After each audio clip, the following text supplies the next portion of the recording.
Why the iHappy app is not working properly? Today we will discuss the complete details. Don't skip the video, watch the full video. Hello guys, and welcome back to my YouTube channel Shaem Tech BD.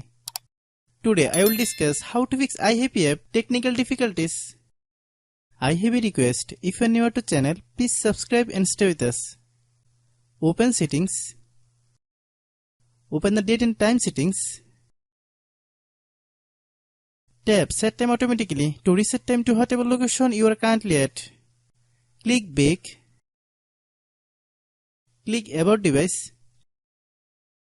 Click storage. Then click clean up.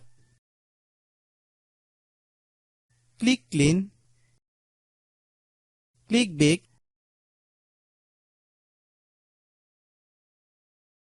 Click apps. Click app management. Find iHappy app. Click iHappy app. Click storage use. Click clear cache. Then click clear data. If you clear data, you will need to relog into your account. Then click delete.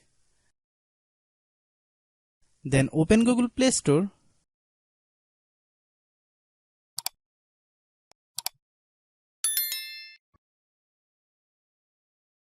Then search iHappy app. Click iHappy app. If you get any update, please update. Hope your issue is resolved. If anyone still has problem, it might be a server problem. Please try again after a while. Hope you understand. I have a request. If you are new to channel, please subscribe and stay with us. By watching my tutorial for more tech videos, you can subscribe.